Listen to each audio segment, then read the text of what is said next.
Today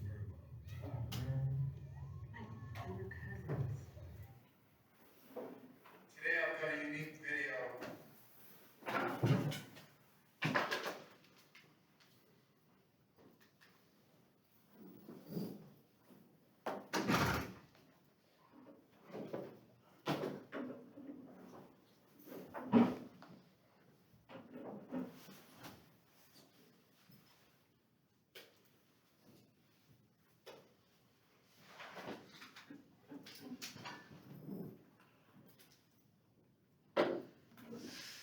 Okay, just a few papers to hand back.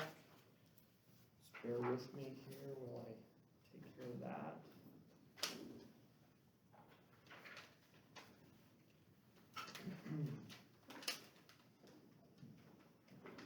Yeah, welcome back.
Okay, so my goal for today is to cover about half of chapter 5. So chapter 5 is on torques and moment of inertia. So we'll be doing the same procedure that we do with most classes, where you'll have some participation points for practice problems today. So there's a lot of application with torque and moment of inertia because that's how our bodies move, is through the creation of torque. So our muscles are attached to bones through tendons, and that creates torque. As our muscles contract, that contraction takes place at a certain distance from the joint axis.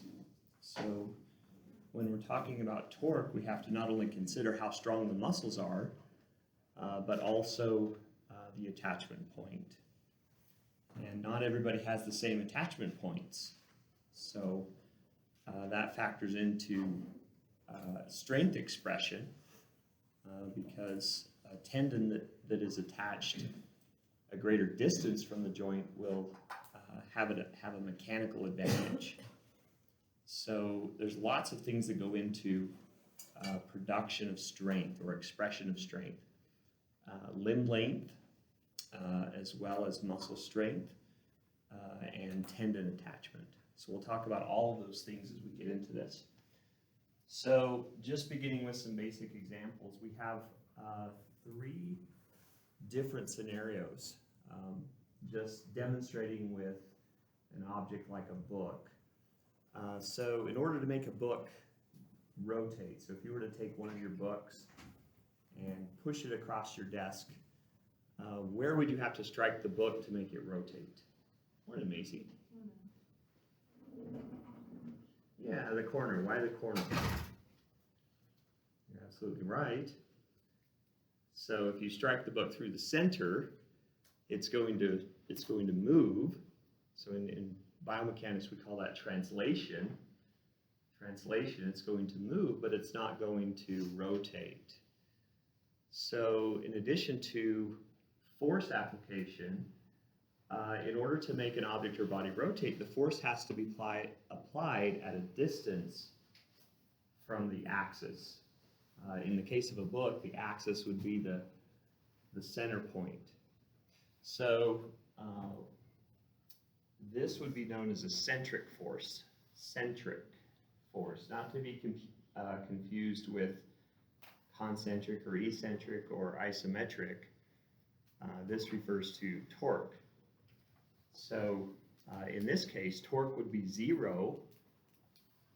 The book would slide, but since the force is being applied through the center in line with the axis, there will be 0 rotation. So in order to have torque, there has to be rotation. In fact, torque is defined as a force that causes rotation. So when we have rotation in a body or object, we know that there's a torque that is acting. So striking the book on one corner produces rotation, and this is known as a eccentric force. Again, let me caution you, don't confuse this term, eccentric force, with eccentric muscle action. It's referring to completely different things. So an eccentric muscle action is where muscles are lengthening under tension, as in lowering a heavy weight and so on. This is a type of force that causes rotation. So in this case, we do have a torque because the force is applied at a distance from the rotation axis. So we have one more scenario. This is called a force couple.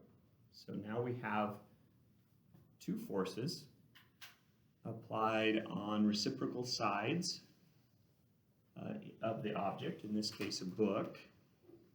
The book will rotate about its axis.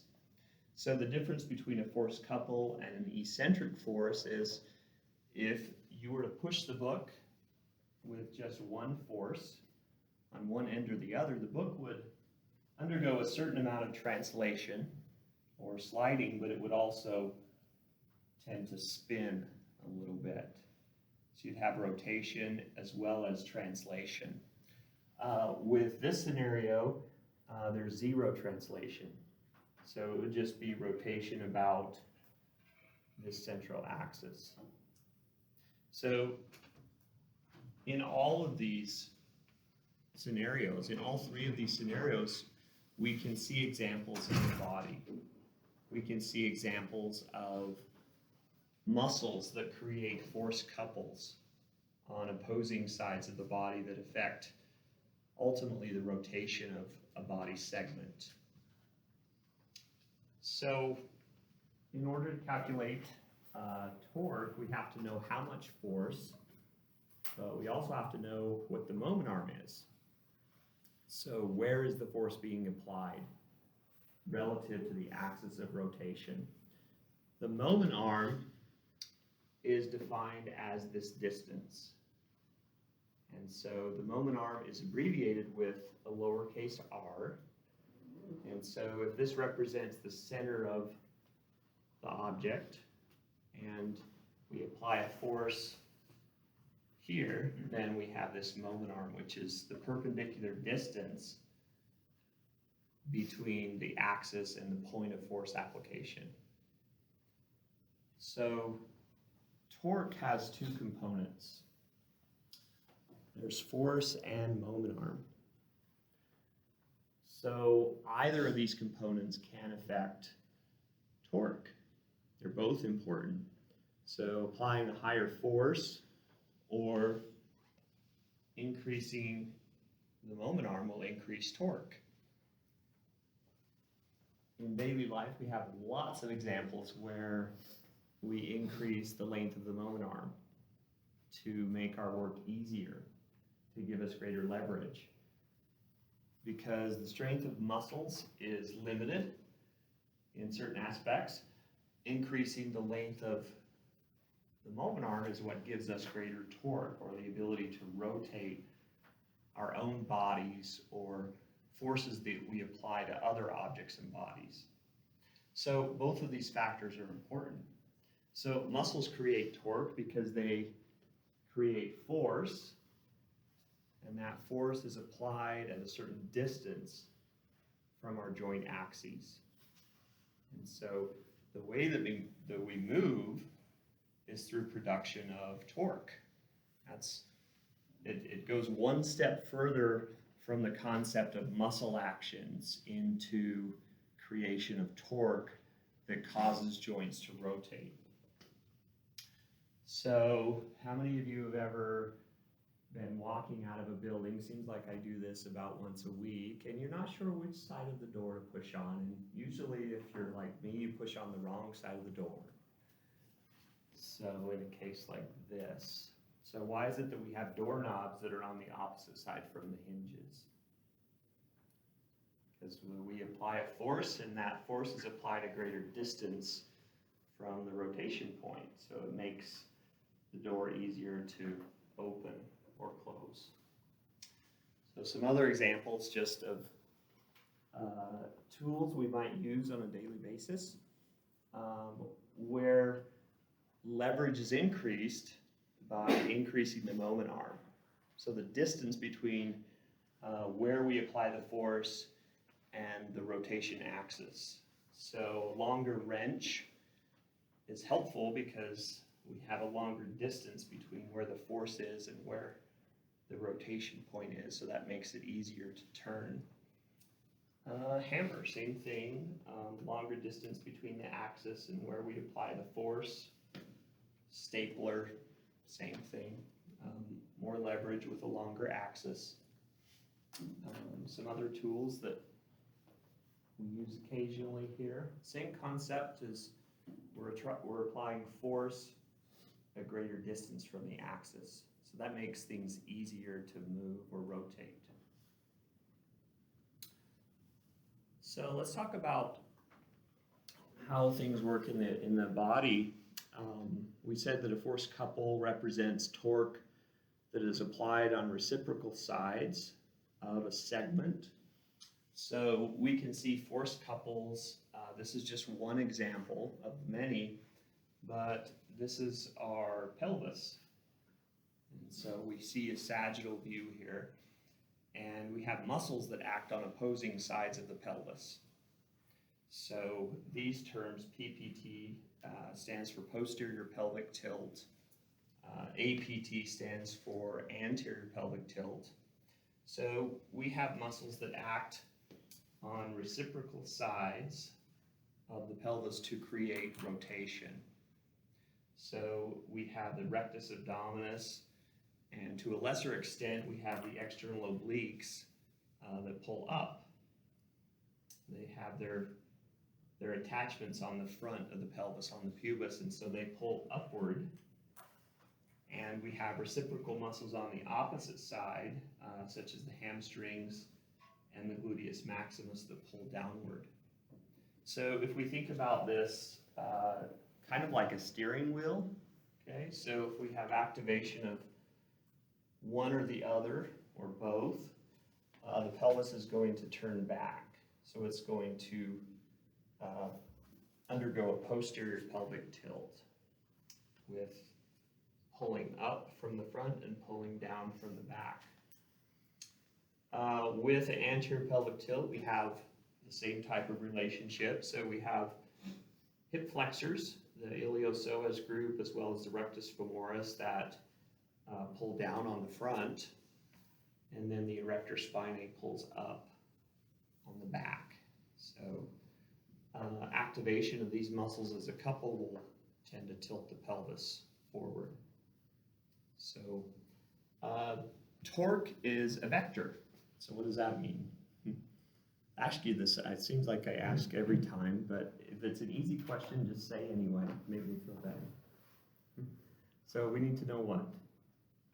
Direction, right. So torque is a vector, so we define positive and negative.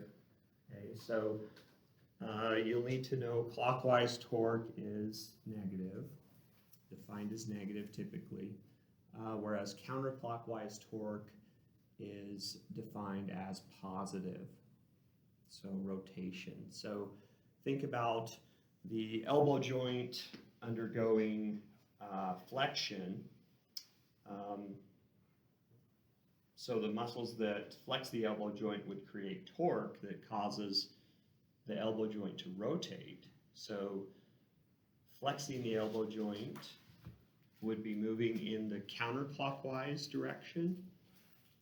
So that would be positive torque. Extending the elbow joint would be clockwise, and so that would be negative torque. So clockwise is negative, counterclockwise is positive. Okay, so lots of applications in sports. So I have just this 5-minute video to show, just to show how this applies in a sport like football.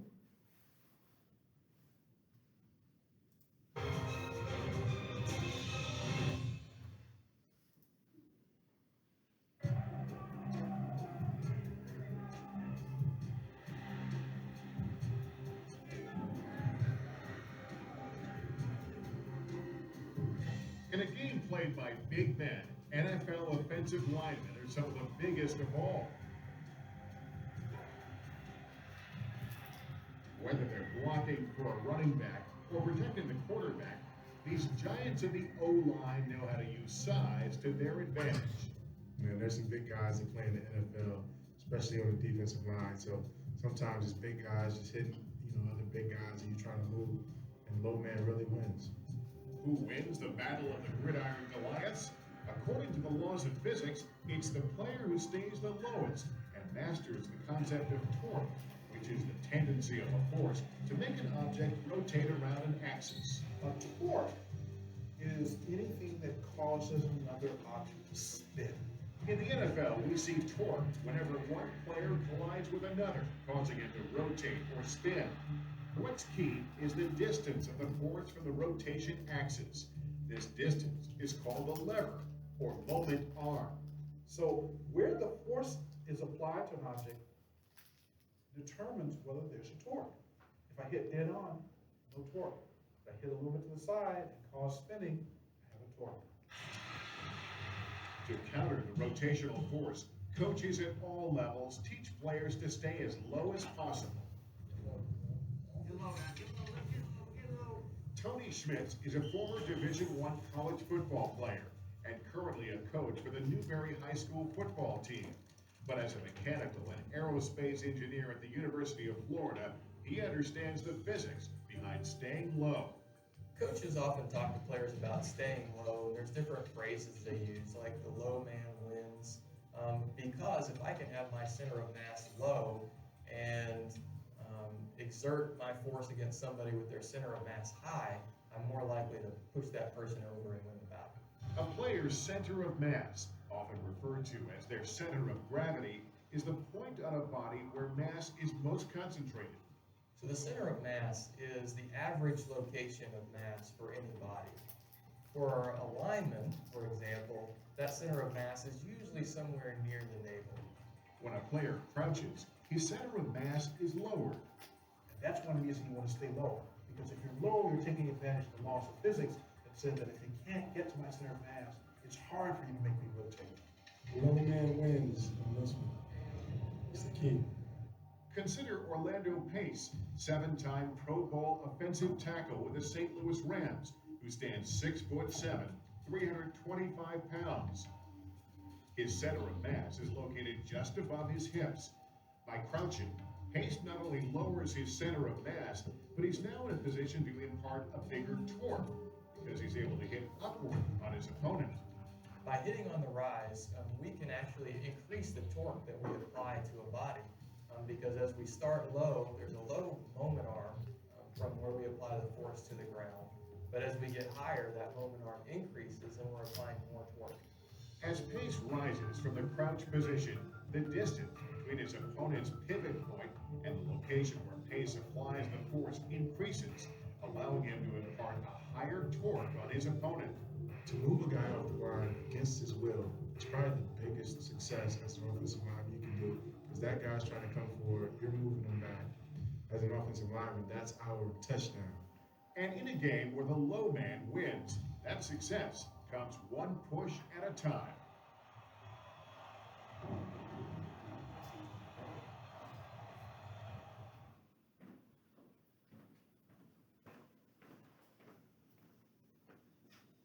right, got another video here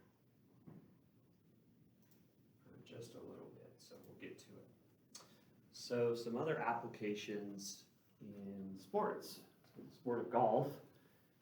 Okay, your rotation point is right in the center of the torso. So we oftentimes refer to this area as the core of the body, which is the axis, the swing axis. And so if a golfer wants to hit a ball really far, what club do they usually grab from their bag? The driver. The driver is the longest club. So that increases the length of the moment arm between the axis and where the club makes contact with the ball. Wrestling. Just had the Montana State Tournament a couple weeks ago, I think, down at the Metro.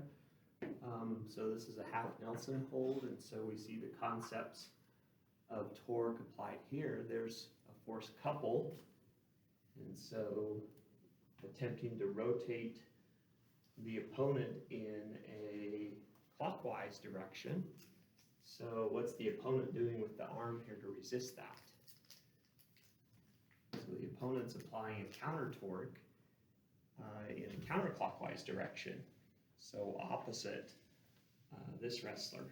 And so by extending the arm out here, what's the advantage, or how does extending the arm help to resist this clockwise rotation? What are we doing between here and here? What are we increasing? The moment arm, right? So more moment arm means greater torque, so greater ability to resist rotation. So resisting in sports, being able to resist rotation is as, if not more important, as being able to produce rotation. So being able to tighten and brace your abdominal wall and position your body in such a way to resist rotation is really important. So baseball application, a lot of pitchers undergo what's called the Tommy John surgery to replace the ulnar collateral ligament of the elbow. Logan, have you happen to have that one done? Not yet. Okay. Very fortunate. I tore my labrum though. Well, I hope you never have to have the Tommy John. But yeah, so pitchers have a tremendous, like Logan, pitchers have a tremendous amount of stress on their throwing arm just from repetition every single day. So what's happening here is you've got the distal end of the humerus, which is rotating in this direction, and then you have the lag of the forearm back here that tends to produce a torque in the opposite direction. So it tends to have the effect of separating the ulna from the humerus. And so that over time can cause sprains and tears in the ulnar collateral ligament. We talked about this in kinesiology. I know a lot of you have had that class already, but do you remember the tendon? Sometimes it's used for the Tommy John surgery. It's been a little while, but it's the palmaris longus, and so that's this blue one right here. So it's one of two forearm muscles that doesn't cross through the carpal tunnel. So it's really easily accessible, and so you can see that nice tendon right there. So they can take that and use it to replace the UCL here as a substitute. And I guess a lot of pitchers have success afterwards. They're able to return to. Yeah, it takes 2 years though. A lot of time, but Like to do it right, it takes 2 years. yeah. So you have to really want to pitch. Yeah. So Like I think it took Wilson 2 years on his elbow. oh, he's had it. Yeah. Okay. Was it during his freshman year or I think something? so. Like this is the first year he's played, and this is his third year here. So And he's playing pretty well and doing I okay. think he's doing pretty well. He's getting time. Yeah. Okay. Thank you, Logan. Mm-hmm. So another example for track and field with a pole vault. So in different phases of the vault, there is torque applied to the pole in order to rotate the body the right direction. So early in the vault, the idea is to turn the body onto the back. And so you can see two complementary torques that are applied to the pole. And if you remember from the video what this point is called, there's a couple of terms for it. Where the point around which the overall mass of the body is concentrated. Yeah, center of gravity or center of mass. And so we can see that point right here. And so those torques act around that point to produce total body rotation. So both of these torques, this one 1500 newtons from the right hand applied at a distance of 1 meter from the axis, and then this torque applied on the pole from the left hand at a distance of a half a meter. Both of those torques are going to have the tendency to produce this clockwise rotation. So the effect is this right here. So do we have any pole vaulters here? Can we do that one? I have 3 daughters. One of them is a pole vaulter, and she's been going down to the Metro to practice for the upcoming high school season. So I've got a couple of videos of her, but you have to be brave to do that. How high are they going now? Like 20 feet? I think the big men's pool is around 18 feet. That would scare me. Okay, so, and then if you watch later on in the vault, you're going from your back to where you're more in a prone position, going over the bar this way. And so in this case, you've still got 2 torques, but they're acting on different sides of the center of mass. So in this case, you would have a net torque. Which net torque would be greater? Just by looking at that, knowing that the distances are equal, but forces are different. what would the rotation be? We tend to in this direction, right? So counterclockwise. So the net torque, kind of like the net force, the net torque would be in the counterclockwise direction. Okay, so really important to understand that the torque that we generate through our bodies, we've discussed this concept of the kinetic chain, the torque that we generate from the ground up through the legs, across the torso, and to the upper extremities, is the summation of angular motion. So our joints move in an angular sense, and so all of that torque comes together across the kinetic chain, eventually culminating in release of the ball, striking the ball, hitting the ball.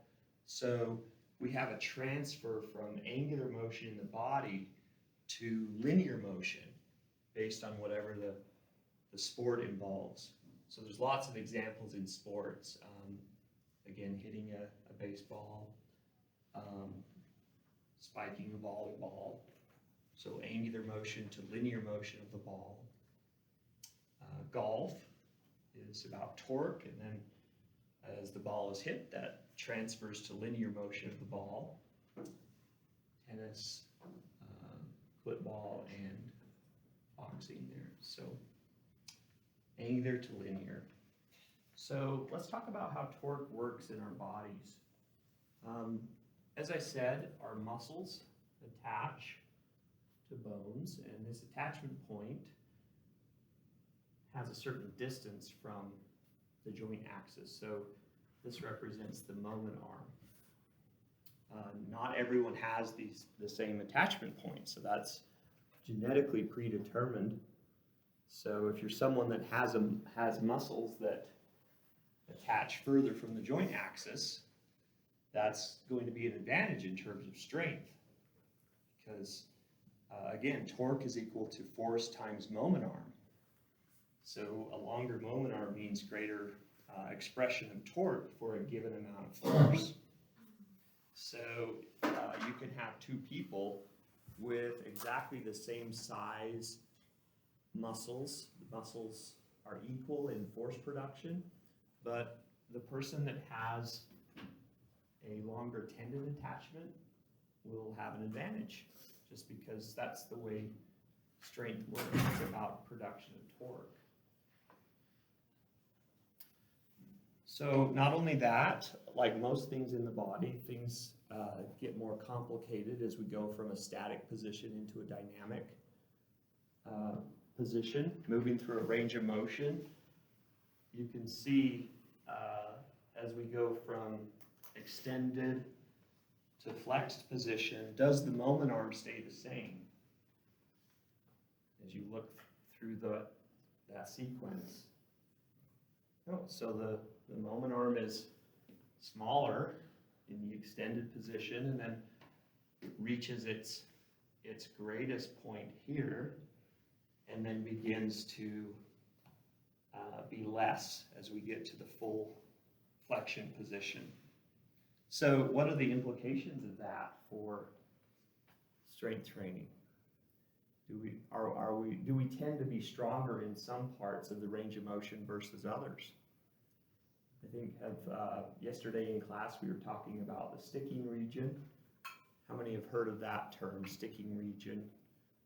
There's usually a region with all exercises where the weight is more difficult to move because of less leverage. So this is exactly what we're talking about, where at certain parts of the range of motion, you're going to have less of an advantage. So when we say mechanical advantage, we are referring to this distance right here.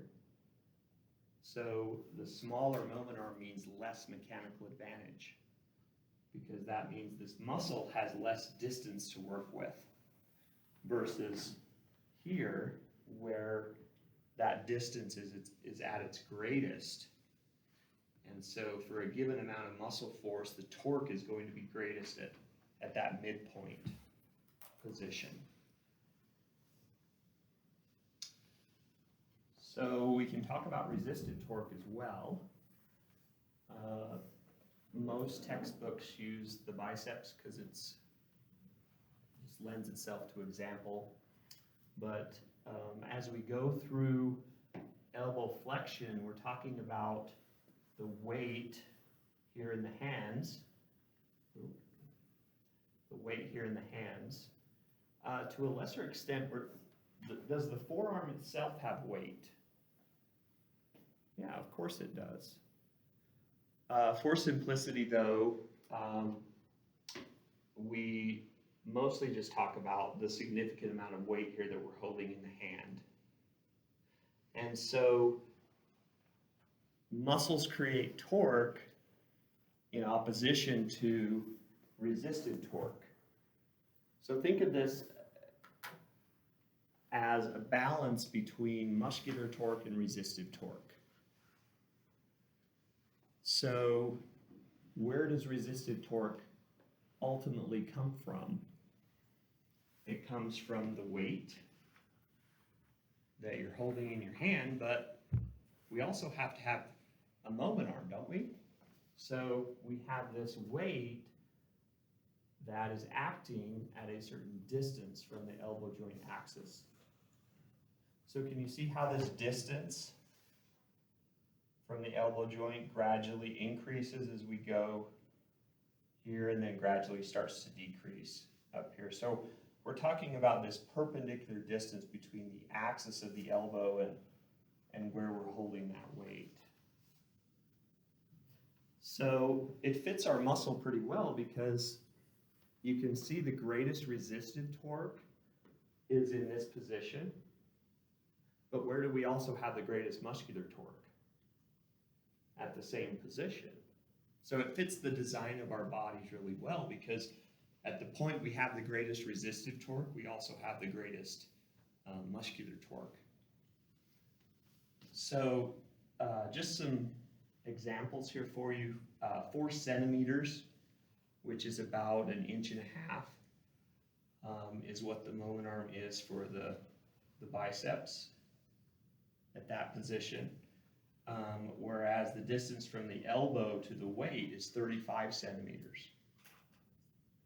So what is the implication of that? To hold that weight in that position, this weight is acting at 35 centimeters from the elbow joint. The muscle itself only has 4 centimeters to work with. So the muscle has to produce a lot of force in order to support this weight. So it's important that we start thinking of things in terms of torque. So let's say this weight is 50 pounds. Okay. So how much force would the muscles have to produce? Would it be greater than 50? Would it be equal to 50? Would it be less than 50? It'd have to be a lot greater, right? Why? Yeah. So we have this very small moment arm, whereas the weight is acting at a distance of 35 centimeters. So the force the muscle has to produce to equalize the torque has to be several times 50 pounds. So it's not just a simple, with concentric and eccentric muscle actions, it's not just a simple question of, okay, in order to move 50 pounds, my muscle has to be producing force that is over 50 pounds. Or in order to hold 50 pounds, my muscle has to be producing 50 pounds of force. It doesn't work like that because these forces or weights are acting at unequal distances from your axis. So the torque has to be equal, which usually means the muscles have to produce a lot more force than what we're actually lifting. So in summary then, if we go to that next step and tying this in with muscle actions, if muscular torque, if the sum of muscular torque throughout the body is greater than resisted torque, then what direction does the weight go? Weight goes up, right? So that's a concentric muscle action. And muscular torque is greater than resistive torque. So if muscular torque is less than resistive torque, the weight goes down. That's an eccentric muscle action. And if these are equal, okay, then that's an isometric muscle action. So you start thinking about how many muscles might be involved in a movement. We take a simple example like the bicep muscle, a single muscle that is flexing the elbow joint. But don't we also have other muscles that act to flex the elbow? Brachialis, brachioradialis. And then you get to a multi-joint movement like a push or a pull, where you have multiple muscles acting over multiple joints. Each of those muscles has a moment arm that changes as you go through the range of motion. So you can see it starts to get pretty complicated. To simplify it, all we have to do is think if the sum of all muscular torque, so all the muscles involved in the movement with their moment arms, if the force in the moment arm creates enough muscular torque, then the weight is going to go up. So we always have gravity that is acting in the opposite direction on the mass of our body or other weight that we're holding in our hands or supporting on our shoulders. So a little more perspective on just elbow flexion. We have the bicep brachii that we talked about, but in this free body diagram, we also have the brachioradialis, okay, that's represented by this line. And then underneath the biceps brachii, we have the brachialis here. So each of those muscles has an attachment and creates torque to flex the elbow joint. From person to person, attachment points can vary up to about 10%. So there is some anatomical variation there. So I have another video, and this is about what a wrench can teach us about strength training.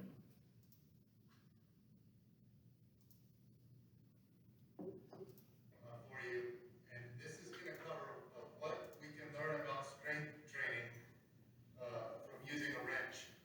So most of you have used a wrench before here, okay? I've got my hip thruster here. And let's say I'm trying to create torque, because torque is turning force. So that's how the body moves as well. You move through rotation. So the muscles create muscle force, which creates joint torque. It turns about a joint. So the same thing happens when you use a wrench. So if you can think about a wrench, let's say I was trying to use this wrench very inefficiently. I would probably push at an angle really far down and just not use much force. So if I was doing this, you could see that this wouldn't produce a lot of torque. What are the 3 ways in which I can improve torque using this wrench? The first way is to improve the angle at which I push upon the wrench. So if I'm pushing like this, I want to be perpendicular to this wrench. That way all of my force is effective force pushing straight against the wrench. So I would move my angle of attack to here. Now I'm pushing at a perpendicular angle, which is going to increase torque. Okay, the second thing I can do is just push harder. And then the third thing is move up and increase the lever arm. So when I do that, now you can see I can turn the bolt, okay? So I'm going to review this. 3 ways to increase torque production using a wrench. The first way, say I'm like this. The first way is to make sure I'm pushing perpendicularly. The second way is to increase the force, and the third way is just move out the lever. All right? The lever is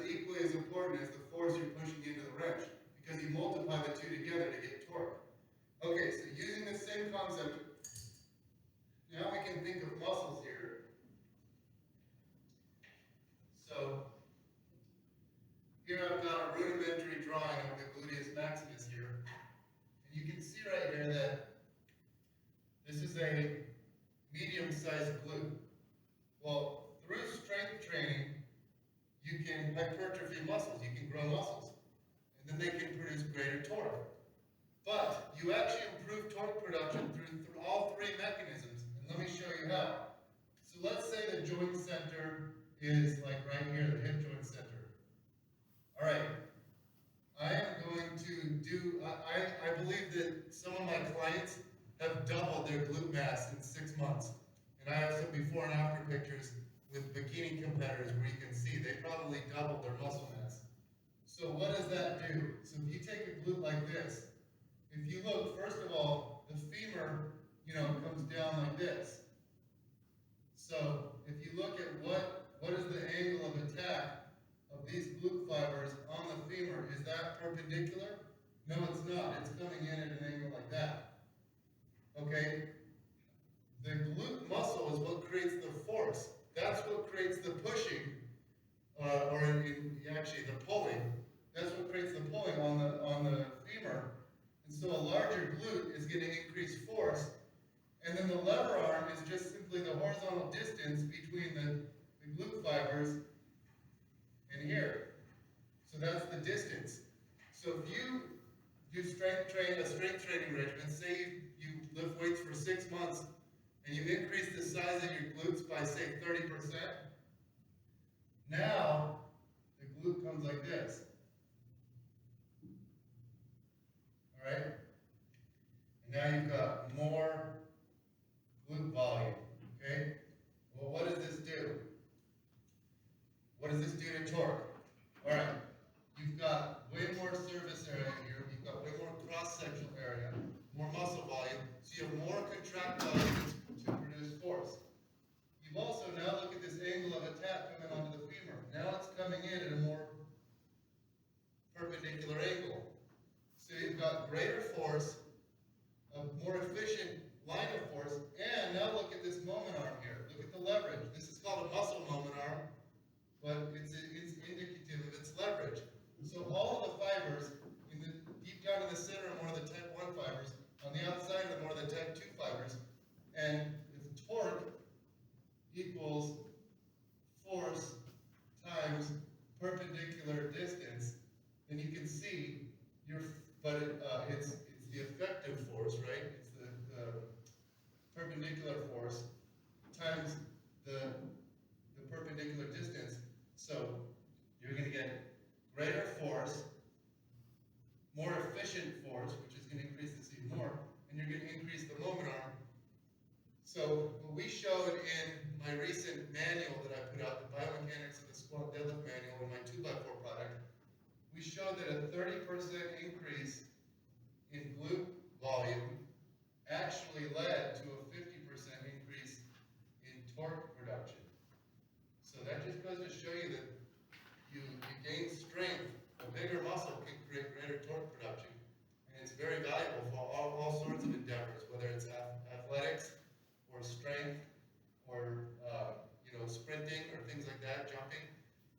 Greater glute mass is going to equal greater hip extension. Okay. So what are the 3 things? Moment arm, bigger force. Well, what else about force? It has to be what type of force? Yes, perpendicular. And we talked about perpendicular force back a few chapters ago.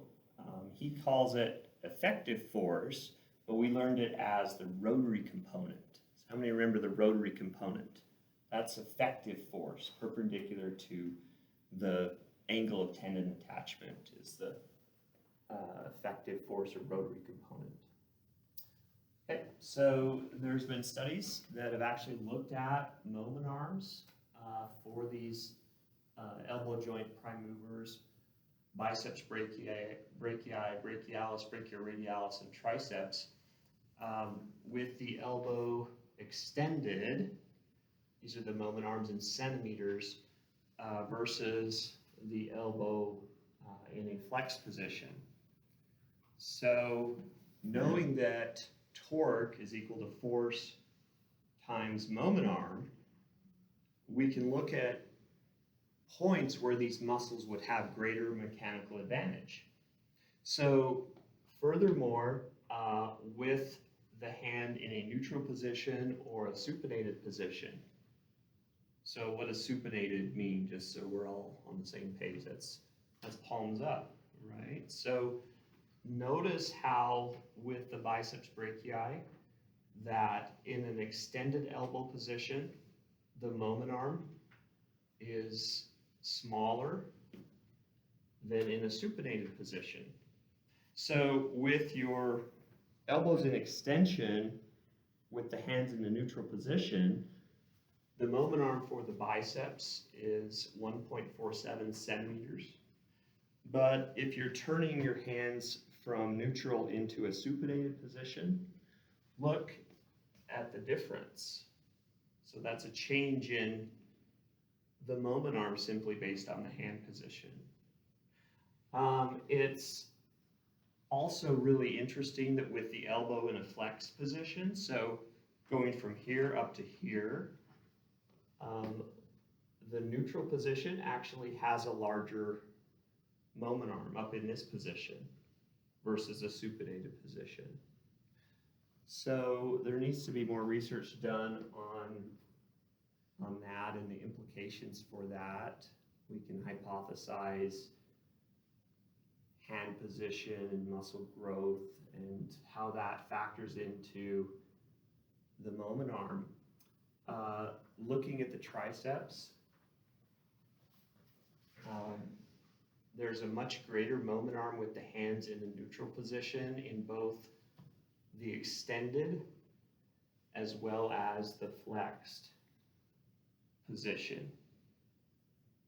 So how many have done tricep extensions with a neutral or a pronated position versus a supinated position?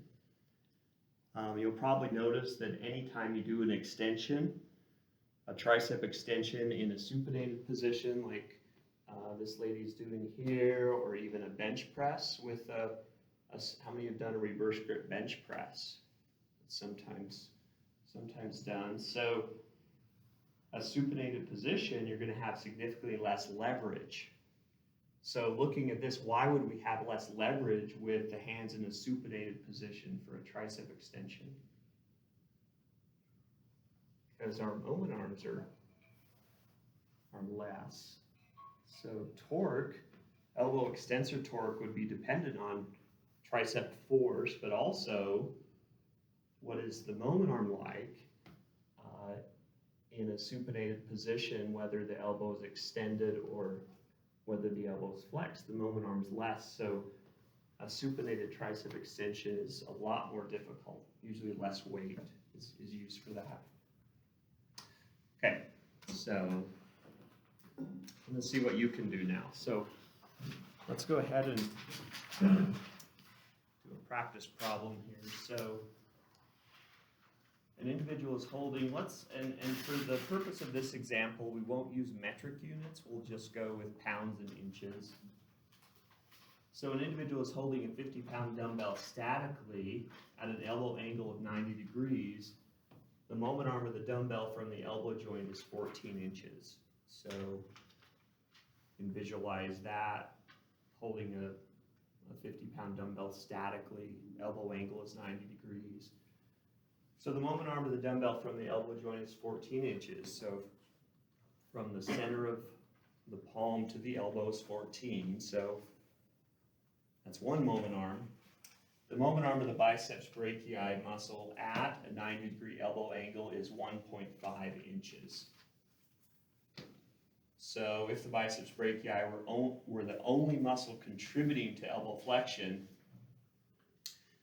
how many pounds of muscle force must be produced by the bicep brachii to hold the 50-pound dumbbell statically at an elbow angle of 90 degrees? So if we're talking about muscular torque equal to resistive torque, then what is the net torque equal to? 0. We would have 0 net torque because we're holding that weight in a position of 90 degrees. Statically means no rotation. So the sum of torques would be equal to 0.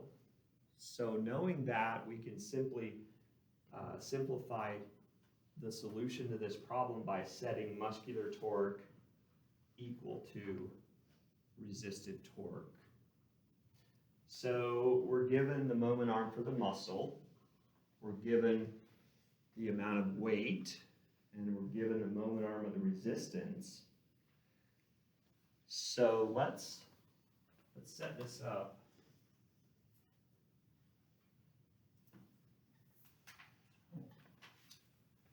So we can label this force, and I'll just put a M, because that's our muscle force. And then we have 1.5 inches.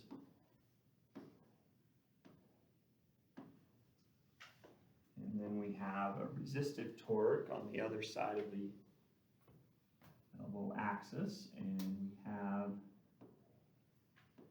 50 pounds. And that's acting at 14 inches. Okay. So you can solve for how much muscle force, and it's a lot. Why is it a lot? Why is it several times more than 50 pounds?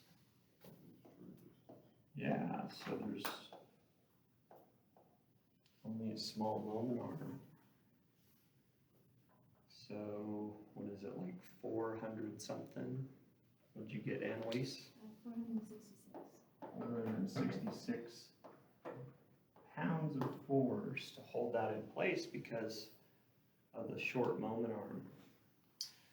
So let's do this. Let's make some changes. Let's say you were born with shorter forearms. So now let's change this to, let's say that your forearms were 12 inches.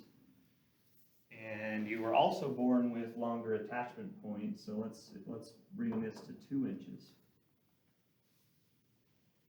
So what would be the amount of force necessary from the biceps now? 300, right on. So you can quickly see how limb length as well as attachment points can affect how much torque is necessary or how much force your muscles need to produce to move weight. So the ability to express strength, we do all these strength tests, but there's a lot of individual factors that go into what your score will be. So you can have two individuals that look the same, but in terms of muscle size, but all of these other mechanical factors, limb length and attachment points, factor into that as well. So any questions on that?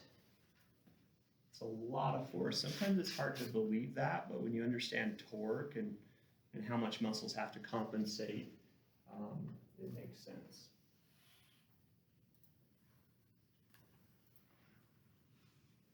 Okay. How are we doing on time? Okay, we're good. All right, so getting back to the attachment point issue. So there's a couple of different advantages. We don't get to discuss this a lot until chapter 7, but I will refer to it here. If you have an attachment point that's closer, so you have shorter moment arms, the advantage to that is much faster joint rotation. Okay, so just take my word for it now, and then we'll talk about specifically reasons for that when we get to chapter 7. So shorter moment arms for muscles means quicker movement, faster joint rotation.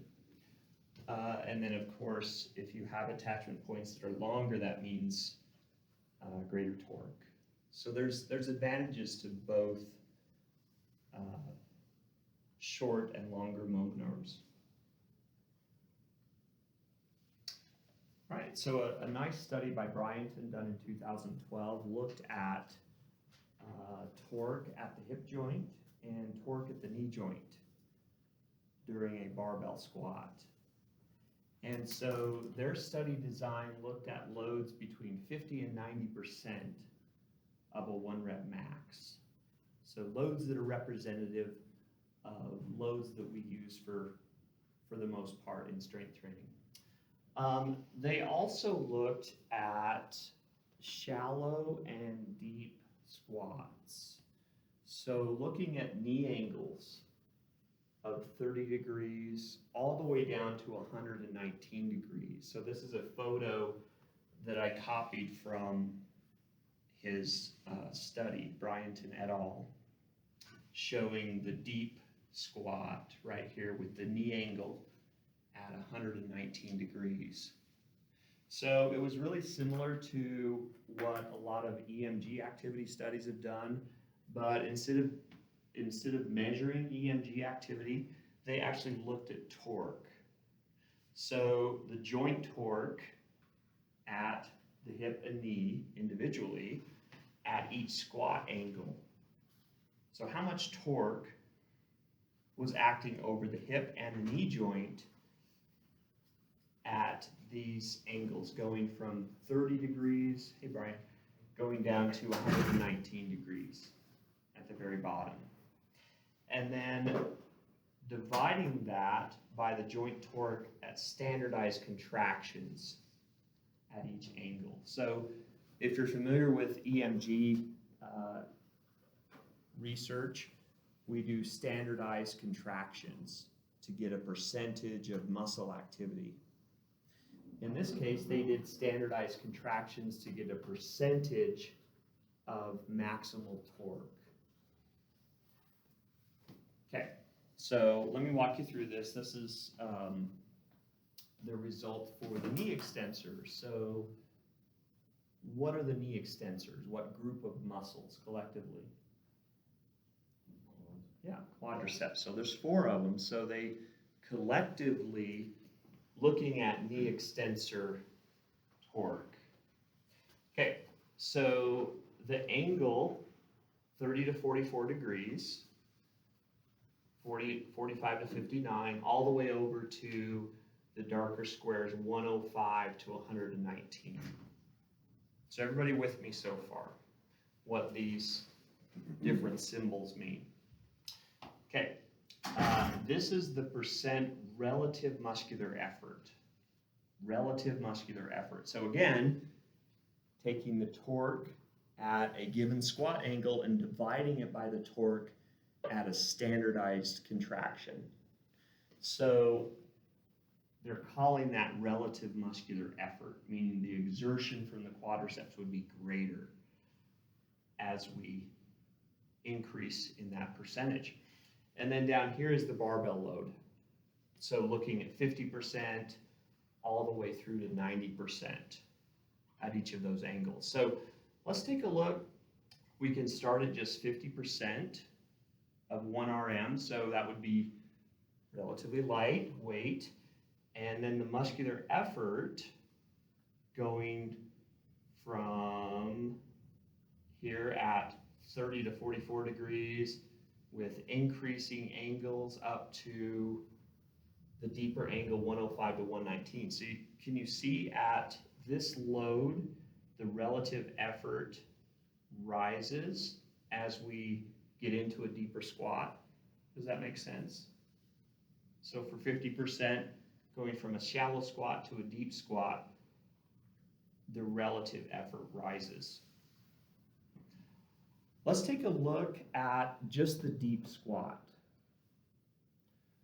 So if we take a look just at the deep squat here, so 105 to 119, we're below parallel. Looking at 50% all the way across to 90%. So the relative muscular effort from 50% all the way to 90%, can you see how it wasn't that much different? The relative muscular effort across loads for the deepest squat angle wasn't that much different. It rises from 50 going to 60, so there's a little bit of rise there, and then it kind of just levels out. So the overall message from Bryanton is that for training the quadriceps, range of motion is more important than the load. So let's take this and apply it. How many of you have seen people using way too much weight on the squat and doing shallow squats? See that a lot. What we need to do, if our goal is to build the quadriceps, we need to take weight off the bar and focus more on range of motion. Because we can see here the relative muscular effort is going to be the same all the way through if we're looking at those deep squat angles. So deep squats done with lighter weight is safer and more effective for quadricep development versus heavier squats and shallow range of motion. Okay, so that's that one. All right, so let's look at hip extensors because the message is just a little bit different. So if we look at hip extensors in the same way, we're looking at relative muscular effort and we're looking at the barbell load from 50 to 90%. Okay, and let's just look at this deep range of motion here, 105 to 119. And what are you noticing here at this deep range as the load increases in terms of relative muscular effort? It's going up. So what we can say for hip extensors, and what are the hip extensors that we're talking about? Hip extensors.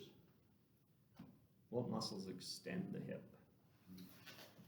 The ones that Mr. Contreras was talking about, the largest muscles, okay, so the glutes are probably the key, most important ones, but we also have hamstrings in there as well. So collectively, hip extensor torque, it appears that both range of motion and load are important here. So heavy weight, but also trying to get into that deep squat position is really important.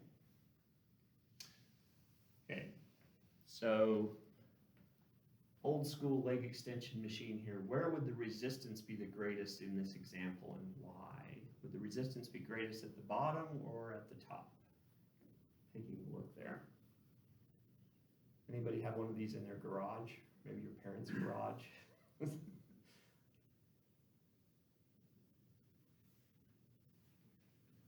So we're talking about resistive torque. So wherever the moment arm is the greatest between the joint and the weight is where it's going to be the most difficult. So talking about the bottom here, where the distance is the greatest versus the top, the distance is less. Has the weight changed? No, but it's the moment arm that changes. So if the moment arm changes, that makes it more difficult. So the bottom position due to the greater moment arm. So that brings into discussion the Nautilus cam. If you're wondering, has there ever been a line of equipment that fits the natural strength curves of the body? Nautilus, back in the 1970s. So the Nautilus cam was designed to alter the resistive torque. So if we look at the Nautilus cam, and at the bottom position, position 1, you have the same two plates, but the moment arm is a lot greater between where the resistance is acting around the cam to the axis. So the axis is right here. So the cam shape allows the moment arm to change at different points through the range of motion. So if we're going over to here, okay, position 2, the weights have been lifted. So the weights are being lifted, but what's happened to the moment arm? It's shorter, which means the weight is going to feel lighter. So it's not that the weight itself has changed, but the cam has made the amount of resistive torque change. So it's the resistive torque that changes, not necessarily the weight, but the weight that you feel and the torque that you have to exert would be less in this position. So let me give you a little bit of history. This is Arthur Jones. He was just an eccentric type of inventor guy that created the Nautilus system. So he lived in Florida, passed away a few years ago, and he had elephants on his farm in Florida. And his idea, very creative, was to match the human strength curve with his machines, with his Nautilus equipment.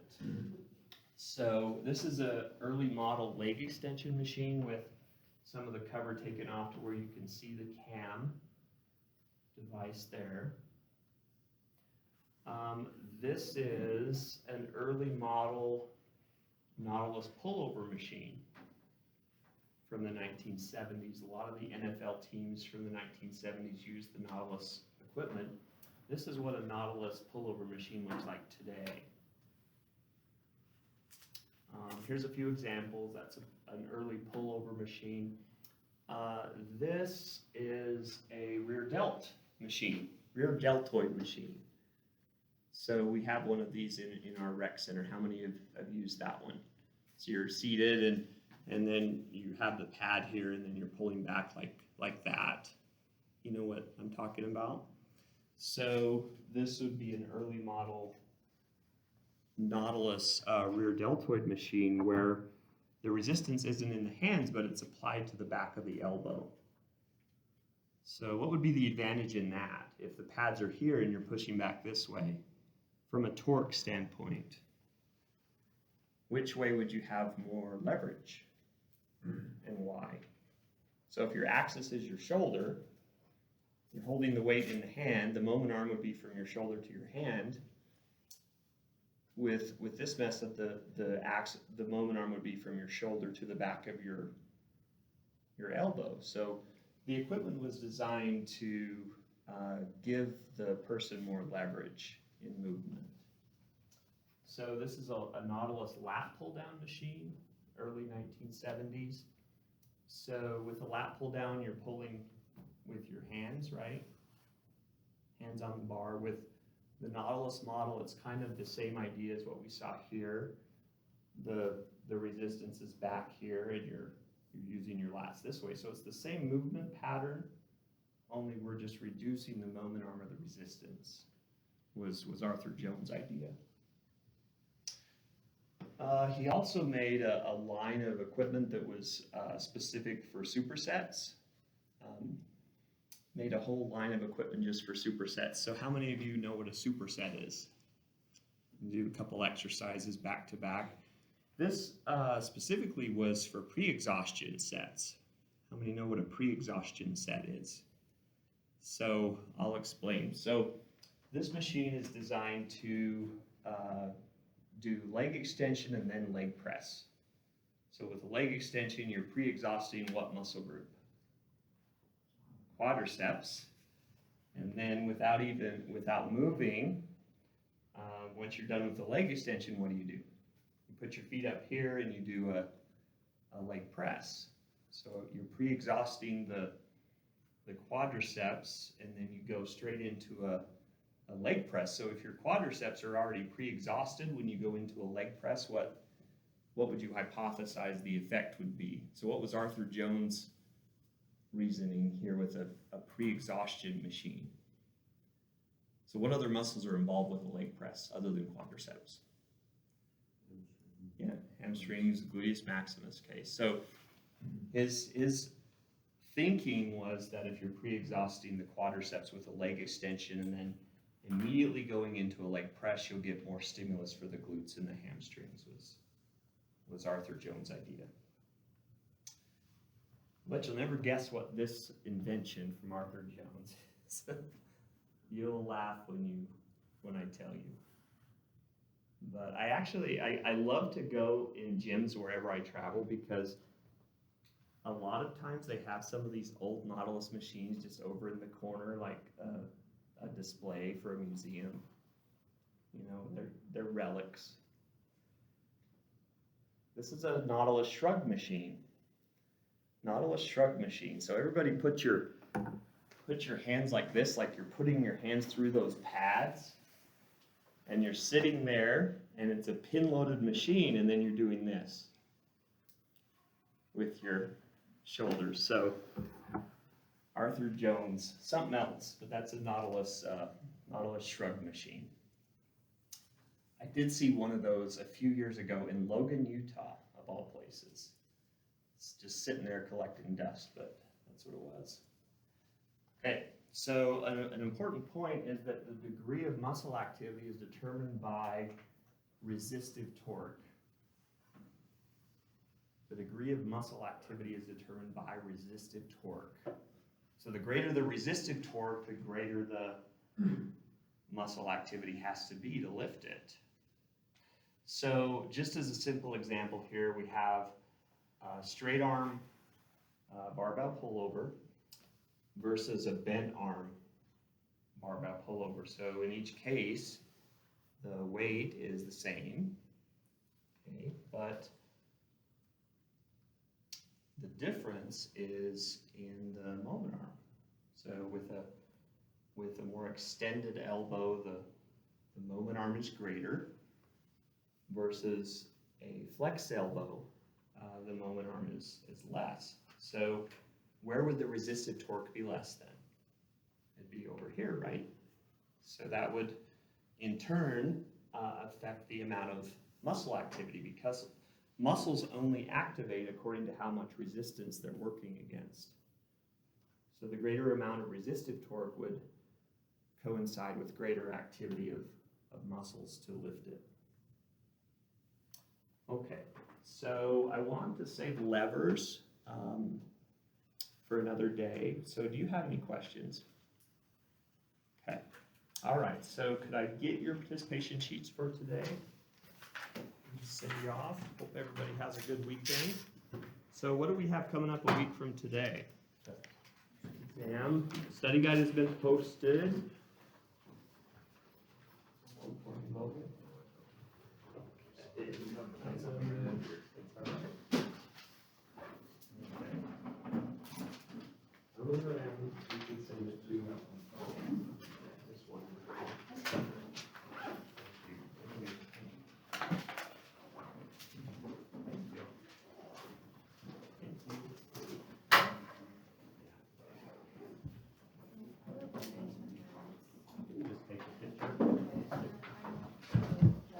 Yes. Does anyone have data sheets for me for the lab with the 4 columns? I can take those today too, or if you prefer to just take a picture and send it, that works. So the last 4 columns from our lab, take a picture and send it to me.